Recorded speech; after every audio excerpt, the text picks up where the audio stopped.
When a group of fake HOA cops showed up at my door, saying I broke neighborhood rules, I knew something was off. With fake badges and big attitudes, they tried to arrest me in my own backyard. The problem? I'm the real sheriff of Maplewood, and these fools were about to learn they picked the wrong guy. I always knew the Maplewood HOA was full of busybodies with too much time and not enough sense. They acted like they could judge anyone who didn't follow their silly rules. They'd bugged me before about my fence height, my door color, even how I parked my truck. But nothing prepared me for that morning. I was sipping coffee, calm, when I saw 4 people outside my window. They wore matching polo shirts, sunglasses, and looked like they thought they were in charge. One held a notebook, another had a toy radio on her belt, and the leader, a woman with short, dyed hair and a sour face, stood with her arms crossed, like she'd just smelled something bad. That was Linda Hayes, the head of this clown crew. I took a deep breath, finished my coffee, and opened the door. Before I could speak, Linda started talking like she was on TV. "You're in big trouble for breaking Maplewood HOA rules, and we're here to deal with you." I stared, wondering if this was a joke. What did she want now? She shoved a plastic badge in my face. "You're under investigation for painting your garage without permission, parking an illegal truck," and she paused like she was about to say something huge, acting rude to neighbors. I almost laughed. My garage was the same color since I moved in, my truck was totally legal, and rude just meant I skipped their boring HOA meetings. Then came the crazy part. "Since you ignored our warnings, the HOA is taking you into custody until this is fixed." I blinked. "You want to arrest me?" Linda puffed up like she was getting a prize. "The HOA runs this neighborhood." Her 3 buddies nodded like trained dogs. That's when I realized they actually thought they could arrest me.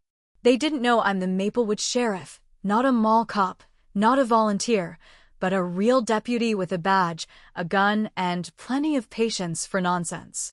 I stayed calm and played along. "Interesting," I said, pretending to think. "How are you going to arrest me?" Linda pointed to a guy with a big belly and a too-tight shirt. He pulled out plastic handcuffs. "Plastic. We have our ways," he said, trying to sound tough. It was like a circus at my door. I took a deep breath, stepped back, and pulled out my wallet, flashing my shiny sheriff's badge. Linda's smile vanished faster than ice cream in summer. "Good to know you think you can arrest people," I said, super serious. "Because right now, you're breaking the law, pretending to be cops, and trying to kidnap me." Silence. Linda's eyes got huge, her buddies looked at each other, and they realized they'd messed up. "What are you saying?" Linda stammered, her confidence falling apart. I crossed my arms. "I'm saying, leave my property in 5 seconds, or I'll arrest you for real." Sweat dripped down one guy's face. Linda's hand shook, still holding her fake badge.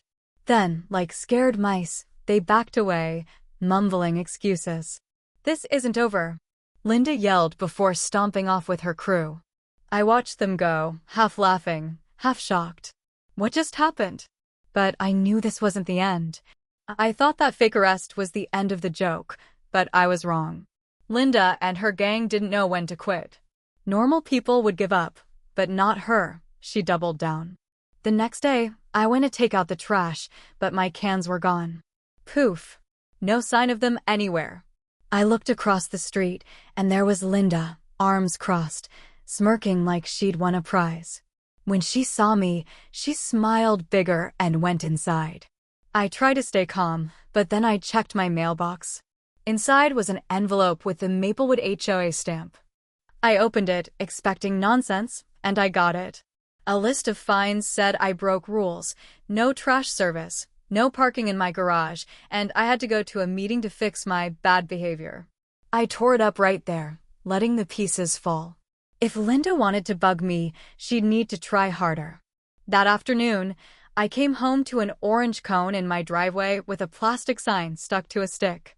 It said my garage was closed by the HOA. Seriously? Who thinks they can ban someone's own garage? I ripped off the sign and tossed the cone to the sidewalk.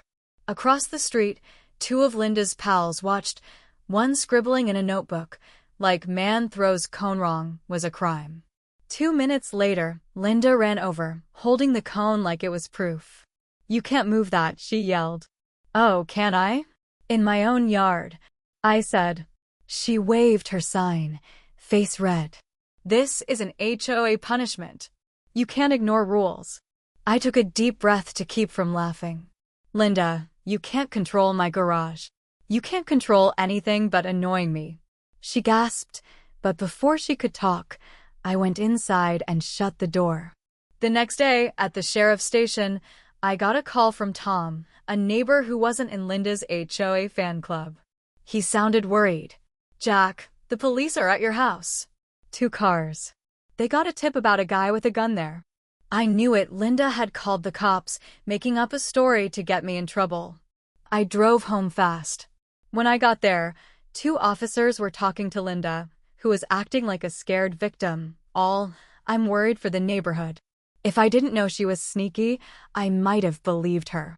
I got out, and the officers, Mike and Dave, good guys I knew, spotted me. "Oops, boss," Mike said, a bit embarrassed. "We got a report of a man with a gun here." I looked at Linda. That tip came from her, right? She put her hand on her chest, fake shocked. "I just reported what I heard. People saw something suspicious." Mike sighed, annoyed. "Since there's no threat, we'll call it a prank." "But, Ms. Hayes, false reports can get you in trouble." Linda's face turned red, nervous for once. She tried to argue but gave up, crossing her arms, mad. The cops left, and I stared at Linda. She stared back, quiet. For the first time, she seemed to know she was playing a risky game. But I knew she'd try something worse. Sure enough, Linda didn't stop. After her fake police call failed, anyone with sense would have backed off. Not her. She had to win. The next morning, I woke to a loud truck outside. Still sleepy, I looked out and saw workers with shovels, diggers, and orange cones, ready to tear up my yard. Linda stood across the street, smirking like she'd just won a chess game. I went outside in my pajamas and talked to the crew leader, Steve. "Morning, sir," he said, holding a clipboard. "We're fixing underground pipes." "What fixing?" I asked. "The Maplewood HOA said there's a water leak here." I glanced at Linda, who was pretending to look at a bush. "Let me guess. The orders from Linda Hayes, HOA president?" Steve checked his papers and nodded. That sneak had ordered my yard dug up for a fake leak. I took a deep breath. "Look, there's no leak. You and the HOA can't touch my land. Pack up and go." Steve hesitated, looking at his crew. "We're already here. You're leaving," I said, showing my sheriff's badge. His eyes got big, he swallowed hard, and told his team, "Let's go, guys." They grabbed their tools. Linda marched over, furious. "You can't do this." "Do what?" I said. "Stop you from wrecking my yard for nothing?" "The HOA controls neighborhood pipes," she yelled. "And I can arrest you for trespassing and lying," I said. Her mouth opened and closed like a fish. She was speechless, but not for long. "You're disrespecting everyone," she shouted. I stepped closer, voice low. "You're sticking your nose where it doesn't belong." Linda threw up her hands, huffed, and stomped home like an angry kid. A week later, I got a letter from the Maplewood HOA. It said my house was under review for serious rule breaking and defying their authority. They wanted to kick me out of my own home. I laughed out loud. They had no power to do that. But Linda wasn't joking. She spread flyers around Maplewood, saying I was a problem resident who needed to go. Neighbors started whispering, some annoyed by her lies, others unsure. I knew I had to end this. I called a town meeting, using my sheriff's authority, and invited every Maplewood resident, not just the HOA. At the community center, I stood up front, badge on, and laid it out. I showed my badge to prove I was the real sheriff, then played security footage from my house, Linda's fake cops, her stealing my trash cans, the cone stunt, and her fake work order. I read the HOA letter trying to evict me and explained they had no legal power. "I'm your sheriff," I said. I protect this town, including you. Linda Hayes has been lying, breaking laws, and bullying us. It's time to stop her. Mr. Carter, a retired judge and neighbor, stood up. I checked the HOA rules and county laws. Jack's right. The HOA can't arrest, fine, or evict anyone like this. Linda's actions are illegal. People gasped.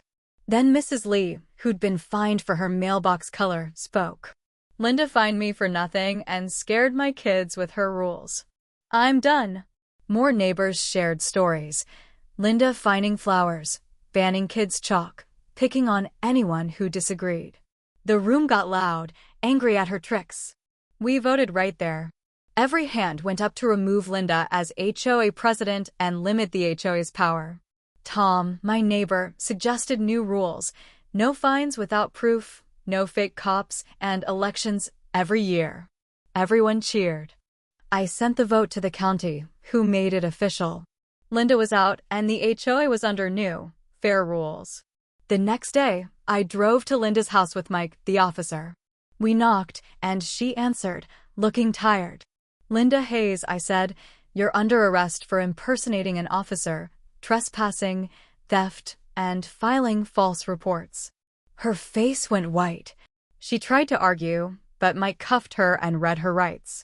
Neighbors watched as she was led to the police car head down. She faced fines and community service, and her reputation was ruined. Maplewood changed fast. The new HOA board held real votes, and people could plant gardens or park without fear. Kids drew chalk art, and neighbors smiled again. Linda moved away a month later. Her house sold to a nice family who joined our block parties. I put a sign by my gate: private property, respect the law. It made people laugh, but they got it: no more fake cops, no more Linda. Every morning, I sipped coffee on my porch, watching Maplewood come alive. Kids biking, sprinklers on, no HOA drama. I didn't want to fight, just peace. But when Linda tried to play sheriff, she forgot I was the real one. With proof, patience, and the truth, I shut her down for good, and Maplewood was ours again.